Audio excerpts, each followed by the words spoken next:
Hari ini kita harus bicara serius soal kenyataan pahit yang lagi menghantam para pemilik mobil listrik di Indonesia.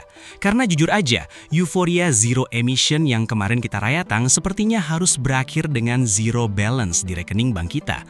Setelah sekian lama kita dimanjakan dengan janji-janji manis udara bersih dan biaya operasional yang katanya semurah harga cilok, pemerintah secara mengejutkan mulai menarik karpet merah berupa insentif pajak yang selama ini jadi alasan utama orang mau pindah ke EV.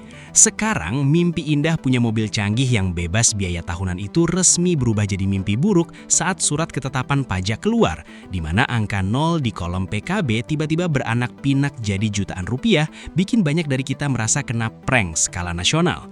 Pertanyaannya, apakah EV masih jadi masa depan yang masuk akal, atau cuma sekedar tren mahal yang sebentar lagi bakal ditinggalkan karena aturan yang berubah-ubah secepat cuaca di puncak?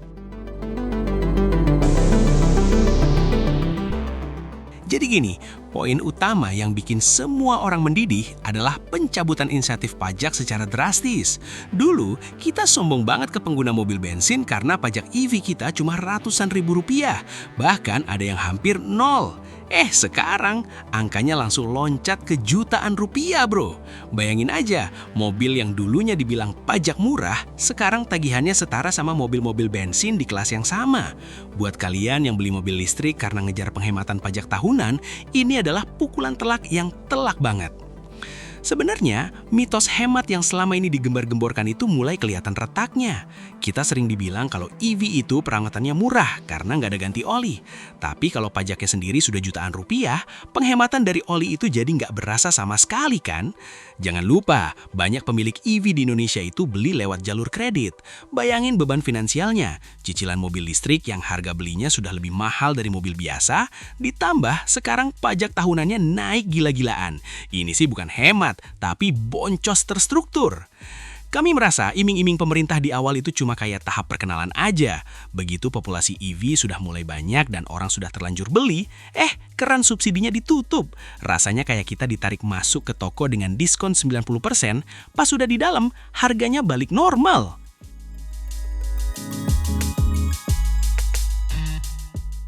Belum lagi soal aturan ganjil genap.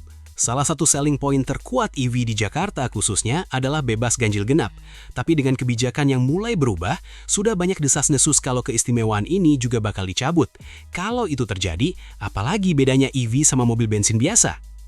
Kalau ganjil genap sudah nggak berlaku buat EV, praktis keumburan EV tinggal diakselerasi instan aja.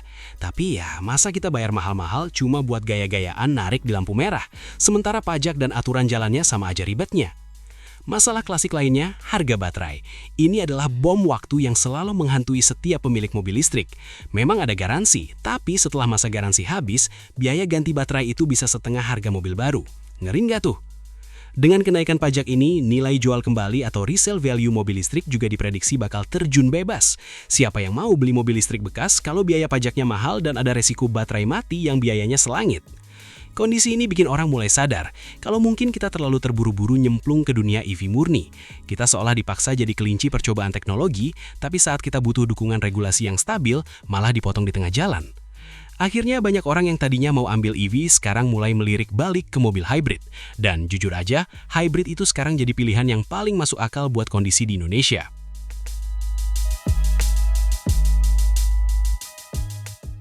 Mobil hybrid itu nggak butuh infrastruktur charging yang ribet, tapi tetap irit BBM. Dan yang paling penting, secara psikologis, pengguna hybrid nggak sekaget pengguna BEV pas dengar berita pencabutan insentif ini karena mereka sudah terbiasa dengan skema yang lebih moderat. Produsen otomotif besar pun sepertinya sudah mencium bau-bau perubahan ini. Mereka mulai mengalihkan fokus produksi dan marketing ke arah hybrid lagi. Karena yaitu tadi, pasarnya lebih stabil dan risiko regulasinya nggak se-ekstrim mobil listrik murni. Kalau kita lihat secara teknis, hybrid itu jembatan paling aman. Kalian tetap dapat teknologi motor listrik, tapi nggak perlu ketakutan kehabisan baterai di tengah tol Cipali, atau pusing mikirin pajak yang tiba-tiba melambung tanpa persiapan. Kami bukannya anti-EV ya, tapi sebagai reviewer kita harus realistis. Kalau aturannya begini terus, EV cuma bakal jadi mainan orang kaya yang memang punya duit nganggur dan gak peduli sama biaya operasional atau nilai jual kembali. Buat kaum mendang-mending, situasi sekarang itu benar-benar nggak mendukung buat beli EV. Mending uangnya dipakai buat beli hybrid yang jelas-jelas lebih tahan banting terhadap perubahan kebijakan pemerintah yang kadang suka nggak ketebak. Kita juga harus kritis soal infrastruktur. Di kota besar mungkin oke, tapi kalau kita mau bawa EV ke daerah dan kena pajak mahal pula, rasanya kok kayak double zong. Sudah bayar mahal, fasilitas belum merata.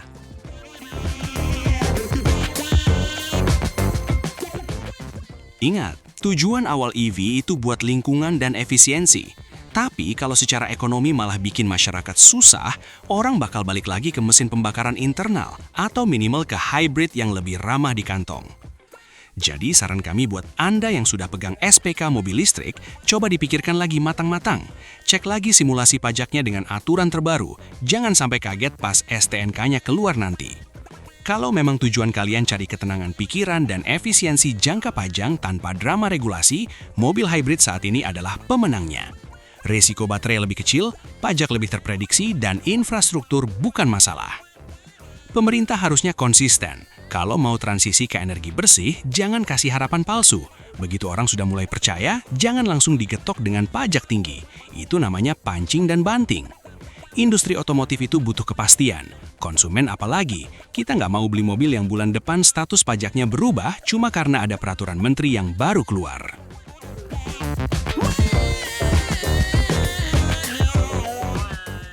Jadi, buat teman-teman Otoblitz yang lagi galau, saran kita tetap sama. Riset itu wajib. Jangan cuma kemakan gaya hidup eco-friendly, tapi dompet kalian jadi korbannya. Pilih mobil yang teknologinya sudah matang dan didukung regulasi yang logis. Untuk saat ini, gelar mobil paling cerdas buat dibeli sepertinya kembali dipegang oleh barisan mobil hybrid. Akhir kata, tetap waspada dan kritis sama kebijakan otomotif kita. Jangan sampai niat hati mau menyelamatkan bumi, malah gagal menyelamatkan saldo tabungan sendiri. Sampai jumpa di video berikutnya, dan jangan lupa servis mobil kalian apapun mesinnya.